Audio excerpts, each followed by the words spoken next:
Gente, bom dia. Estamos iniciando o nosso último encontro da disciplina de Estatística Aplicada à Administração. Não parecia que ia terminar, parecia uma eternidade, mas estamos terminando, tá bom? O encontro hoje, eu não vou apresentar conteúdo novo, assim como eu já disse ontem, é no sentido de dar orientações finais, tirar as dúvidas de vocês a respeito do trabalho, das atividades, enfim, né?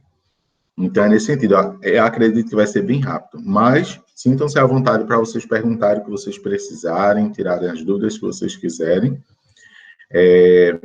Uma coisa que eu precisava chamar a atenção, mas aí vocês fizeram a pergunta, mesmo ontem, na aula de ontem já ficou resolvido, que foi a formação da terceira amostra, a amostra C, né?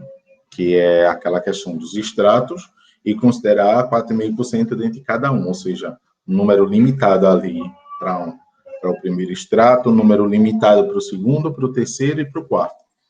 E aí, como vocês vão fazer isso, né? Como vocês podem fazer? A ideia, eu acho mais fácil fazer utilizando um sorteador eletrônico do que fazer de forma sistemática, que dá um tanto de trabalhar mais até para justificar. E é mais rápido fazer pelo sorteio, tá certo? Então, nesse momento, como a maior parte das dúvidas, aquilo que eu tinha a dizer para vocês, eu já disse ontem, nesse momento eu me coloco à disposição para tirar as dúvidas de vocês, no que vocês precisarem a respeito do trabalho. Só perguntar aí do trabalho, né? Que acho que é o que dá mais trabalho, está dando mais empenho, exigindo mais de vocês, bem como das atividades finais. Aí, lembrando, né, preciso lembrar, a atividade 3 e a atividade 4, exceto para as pessoas que eu falei ontem, que tinham colocado o nome na atividade, vocês têm que refazer, porque não estava coletando o e-mail.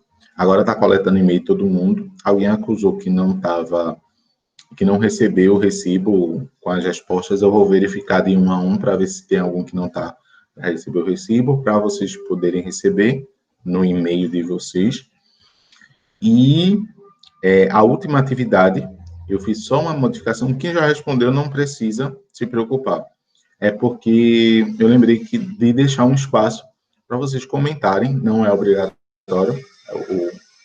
o comentário, mas vocês podem fazer alguma contribuição, dizer aquilo que foi bom, o que não foi, que a gente pode melhorar, que o processo é esse mesmo, de aprendizado, da parte de vocês e da parte da gente, em todo momento, como a gente pode melhorar essa dinâmica, que é tudo novo, e como é que a gente pode aproveitar melhor o conteúdo, aquilo que é bom, os elogios que precisarem fazer, as críticas também, enfim. E não se preocupem, porque aí o questionário, vocês colocam um nome e tudo mais. Quando eu observo a síntese das respostas, né, eu não estou, em momento algum, preocupado com quem está respondendo, se fez uma crítica, inclusive a minha atividade, não tem problema nenhum. A gente aprende justamente com as diferenças de opinião e tudo mais, tá certo? E aí, aquilo que a gente filtra, né? Lógico que a gente não consegue absorver tudo, mas a gente tem um cuidado de olhar o olhar de vocês, né? Por mais que eu tenha a preocupação de sempre estar pensando como vocês estão do outro lado, mas é super complicado a gente olhar, porque são até gerações diferentes. Eu sou de outra geração, né? Mas não sou tão velho assim, mas eu sou de outra geração. Vocês que têm outros anseios, outras dinâmicas, outras formas de interagir, e a gente vai se adaptando e vai crescendo com isso. Tá certo? Aí, pronto, agora eu estou livre, só esperando vocês dizerem o que eu posso ajudar vocês. Professor Roberta sempre, né, falando. Ótimo, Roberta, pode falar. Eu estou com dúvida Na atividade 6, que ela fala sobre distribuição de frequência. Não estou sabendo algumas informações. É porque o senhor ficou de atualizar o e-book, não falou nas aulas. Só que essa distribuição de frequência, detalhadamente, tem algumas coisas que a pessoa fica meio em dúvida porque não tem o assunto, o conteúdo. Aí eu estou em dúvida naquela de selecionar tabelas de dados brutos, tabela ROL, distribuição de frequência. O que está nesses dois, né? Nesses três itens. Aí eu queria saber se o senhor iria disponibilizar mais um pouquinho, ou falar mais um pouquinho sobre a distribuição de frequência, para ficar mais claro. Sim, sim. Então, primeiro, né? Eu vou atualizar o material de vocês, só que devido a toda a intensidade de coisas, eu priorizei disponibilizar os exercícios para vocês, os vídeos e tudo mais. O e-book eu vou atualizar. Eu pretendo atualizar até o dia de Natal, ou no máximo até o sábado, tá bom? Eu ainda tenho aulas hoje, amanhã de manhã ainda tenho aula com engenharia, e aí depois eu vou me empenhar para poder fechar logo o e-book com os assuntos e tudo mais, facilitar vocês. Deixar também organizadinho, né? Aí o que acontece? Mas eu vou dar uma explicação logo, mais uma explicação a respeito desse conteúdo. O que acontece?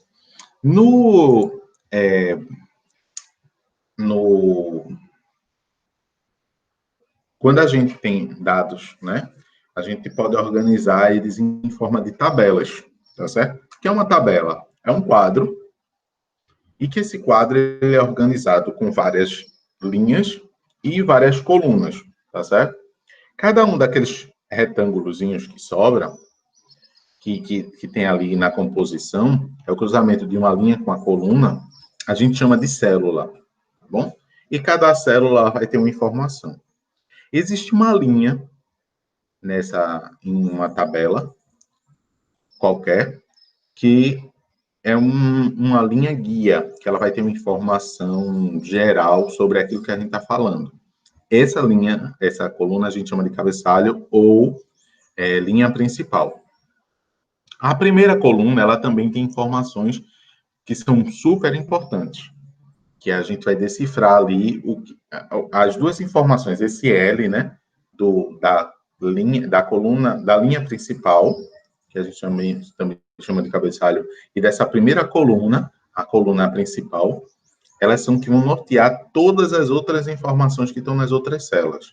Ali nas outras células, a gente vai encaixar os dados que a gente coletou, tá certo? Além disso, precisa ter o título e precisa ter uma fonte, né? Você dizer o que é, o título é um resumo. Estamos falando sobre variação de chuva no sertão de Pernambuco. Então, índice pluviométrico, né? Que é o índice de chuva que cai naquela região. E a fonte. Tira essa informação da onde? Da minha cabeça, então tem que botar lá, dados fictícios. Você tirou do Jornal do Comércio, então você vai botar lá, Jornal do Comércio. Eita, mas o quadrado que está lá, que eu encontrei no jornal, na Folha de Pernambuco, no Diário, enfim, essa informação que eu tirei lá, tem lá dizendo, quem disse essas informações foi o INPE, Instituto de Pesquisa, né? A APAC, desculpa, a APAC, que é a Agência Pernambucana de Águas. E aí, foi a APAC que falou. Então, quem está me dizendo isso? Quem é a fonte? A APAC, eu tenho que botar lá embaixo. Com isso, já eles vão estar, de certa forma, ali colocados. Quando eu pego só essas informações, no mês de janeiro é assim, no mês de julho foi assim, no mês de outubro foi assim, no mês de novembro foi assim. Sem obedecer uma ordem, né, pré-estabelecida, essa tabela, a gente chama ela de tabela de dados brutos, porque eu não tenho nenhuma organização. Então, eu vou pesquisar agora com vocês. Gente, vocês gostaram da aula? Aí, fulano diz sim, fulana diz não, fulano diz sim. Eu não estabeleci uma ordem, vocês estão respondendo e eu estou anotando. Essa minha anotação é aquilo que eu chamo de dados brutos, tá certo? Se por acaso vocês... Aí eu pego essas informações. Aí eu falo assim, como é que eu posso organizar? Eu vou fazer o seguinte, vou organizar essas informações de acordo com a ordem da chamada. O nome dos alunos em ordem alfabética. Eu estabeleci uma ordem agora. E agora eu vou organizar. Quem está aqui na sala que respondeu? A Beatriz, Emanuela, Marcos, Roberta, Uira. A minha informação, agora eu obedeci uma ordem. Eu deixei de ter aquilo que a gente chama de dados brutos e passei a ter uma tabela RAW. Então, a diferença entre uma tabela que tem os dados brutos e uma tabela RAW é a organização, tá bom? Tabela RAW é o do bagunceiro, tabela dos dados brutos é do bagunceiro, a tabela RAW é do organizado, tá bom? Estabeleci uma ordem. Só pode ser ordem alfabética? Não. Pode ser idade, pode ser, enfim, aquela tabela de intenção de voto. Eu posso botar primeiro todo mundo que quer votar no número 10, que eu não lembro qual a candidata agora. Depois eu vou botar todo mundo que está votando no número 30. Depois todo mundo está votando no número 50. Depois todo mundo está votando no número 70. Essa minha organização, que está justificada, já configura uma tabela RAW. Beleza. Entendemos a diferença de bruto para RAW. E agora, o que é uma distribuição de frequência? A distribuição de frequência é uma tabela em que, geralmente, a gente deixa organizada, tá bom? Como um dado, como uma tabela RAW. Só que agora, em vez de eu dizer Anthony, gostou ou não gostou? Beatriz, gostou ou não gostou? Emanuela, gostou ou não gostou? Marcos, gostou ou não gostou? Roberta e o Ira, gostaram ou não gostaram? Eu vou dizer o seguinte, eu olhei e contabilizei. Tantos alunos gostaram. Então, vou dizer, gostaram tantos alunos. Não gostaram tantos alunos. Abstenção, nem responderam uma coisa nem outra, não responderam, ou responderam uma coisa inválida. Tantos alunos, tá certo?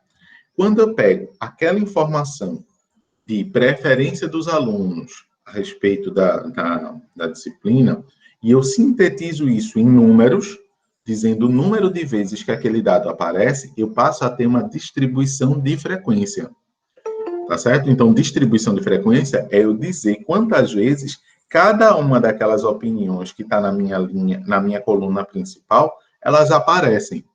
Tá certo?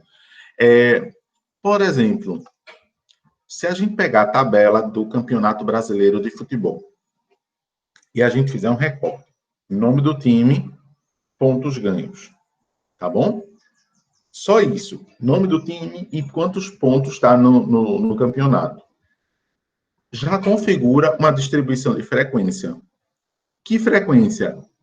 A frequência de pontuação que cada um obteve. Mesmo que essa pontuação tenha levado em consideração o número de empates, vitórias, derrotas, enfim. Se a gente pegar nome do time e jogos disputados, já é uma distribuição de frequência, tá bom? Essa distribuição de frequência está levando em consideração o número de jogos que você disputou, a frequência com que você jogou, tá certo? Número de empates, número de vitórias, tudo isso são distribuições de frequência. Uma tabela, ela pode ser simples, pode ter dois dados. Exemplo, nome do time e número de pontos, número de jogos disputados. É uma tabela simples. Ou eu posso botar várias informações de frequência, como, por exemplo, a tabela do Campeonato Brasileiro. Aí eu boto lá o time, o número de vezes, o número de pontuações que ele ganhou, o número de vezes que ele jogou, o número de vezes que ele venceu, o número de vezes que ele empatou, o número de vezes que ele foi derrotado, o número de vezes que ele marcou um gol, o número de vezes que ele sofreu um gol. Todas essas são informações de frequência, o número de vezes que alguma coisa aconteceu. E essa tabela completa, ela deixa de ser uma tabela de distribuição de frequência simples e passa a ser uma tabela composta, com várias distribuições que estão ali inseridas. Então, aquela tabela ali, que é composta, eu posso fazer várias análises de frequência nela. Uma tabela bruta pode ser composta? Pode ter várias informações dentro dela. Uma tabela RAW pode ser composta? Pode, tá certo?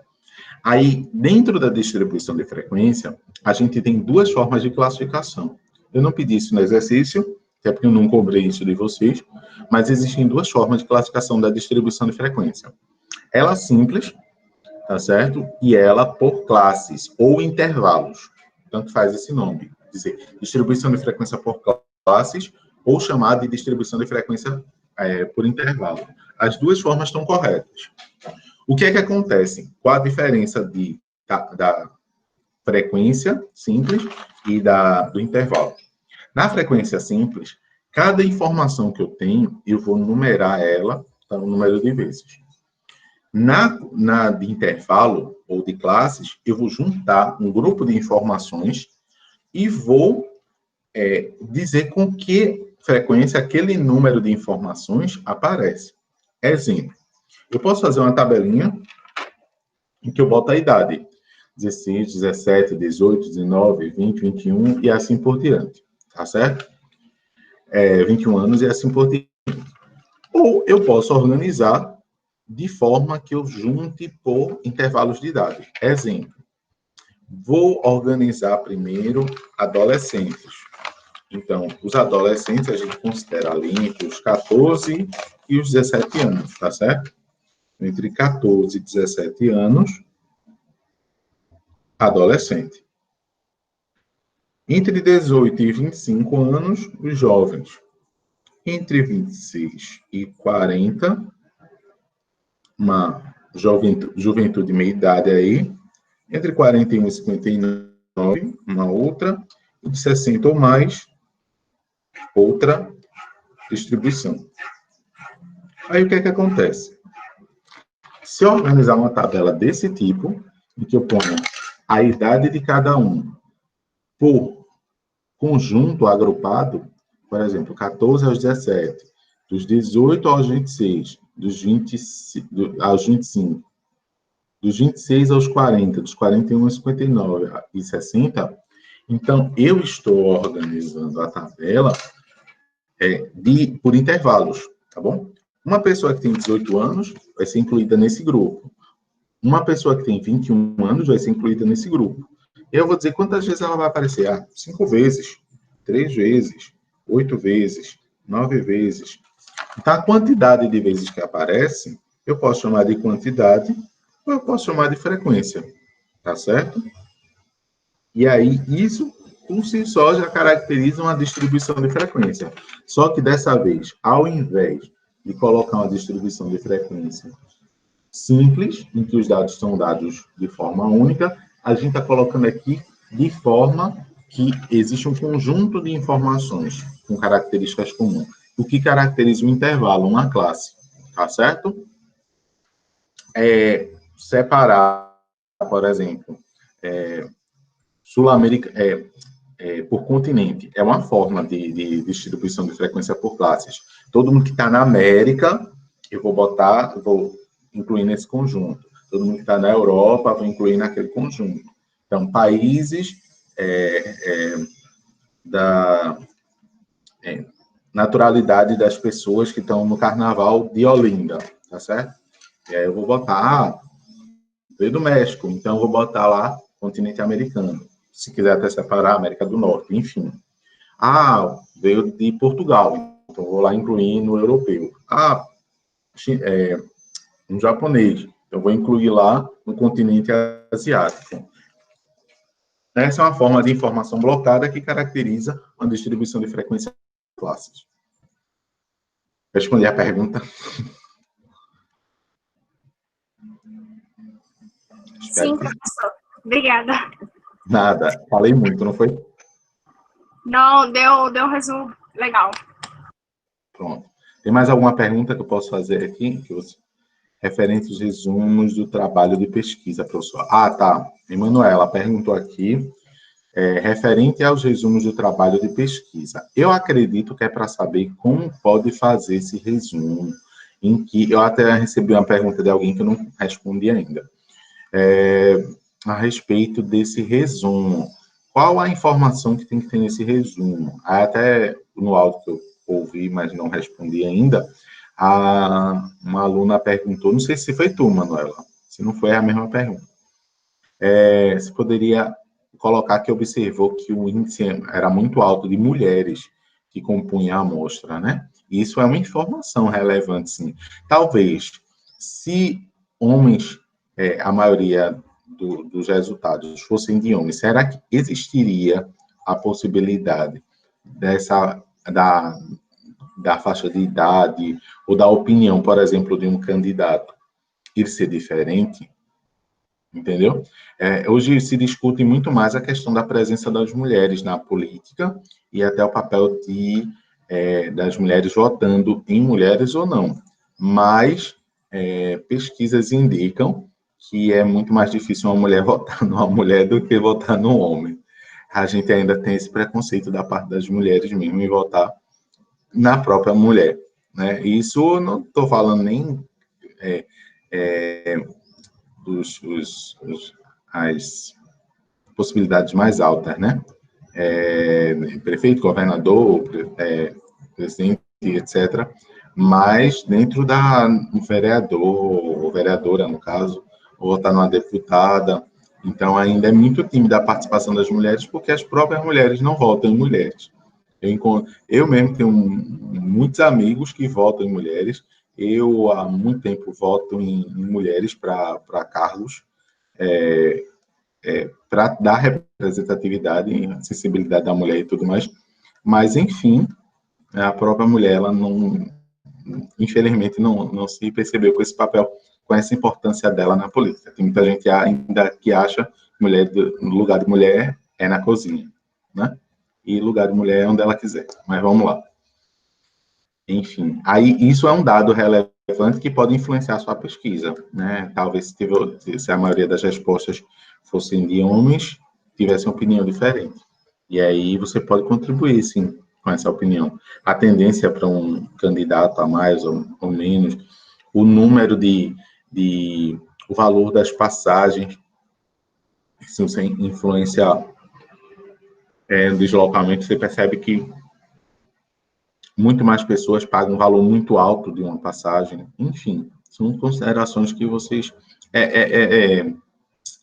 os resumos dessa vez, por isso que resumo e não considerações mais profundas a respeito do trabalho, mas o intuito do resumo é dizer assim, a pessoa leu, a pessoa entendeu aquilo que fez, né?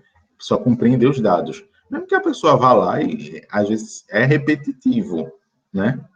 A pessoa colocou lá a informação que já tem em cima. Enfim, mas a forma de apropriação. Estou entendendo como aquilo ali está se passando. Se vocês estivessem fazendo a pesquisa, como eu tinha dito a vocês, que vocês fossem propor um problema, fossem elaborar um questionário e tudo mais, vocês teriam muito mais material para fazer a análise de vocês. E aí esse resumo não seria um resumo em si, mas seria, de fato, uma análise. Vocês iam analisar os dados de forma mais profunda, fazer relações entre eles e tudo mais. Tá bom? Acho que eu te respondi, né, Manuela? Se não, pode dizer aí que eu tiro a dúvida de novo. Eu complemento mais informação.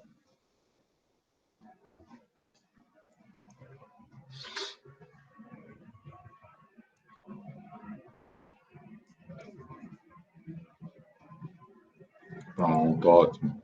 Gente, tem mais alguma pergunta?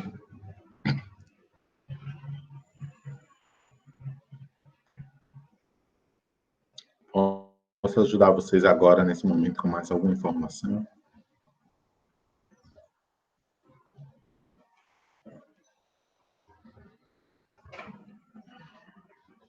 Não?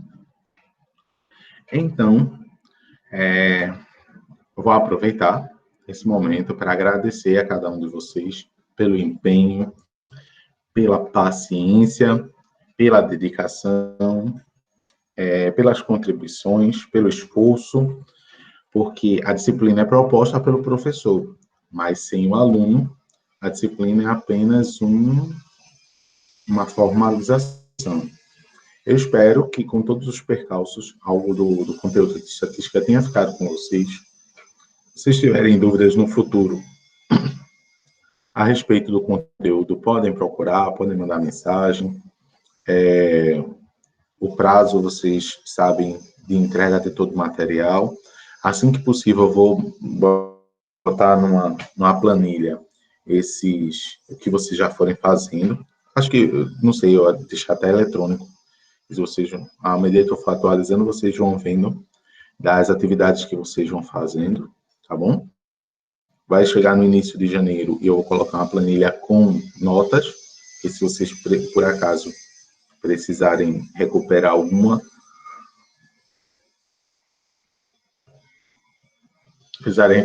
nota, vocês já sabem, tá certo? Que precisam recuperar aquela nota.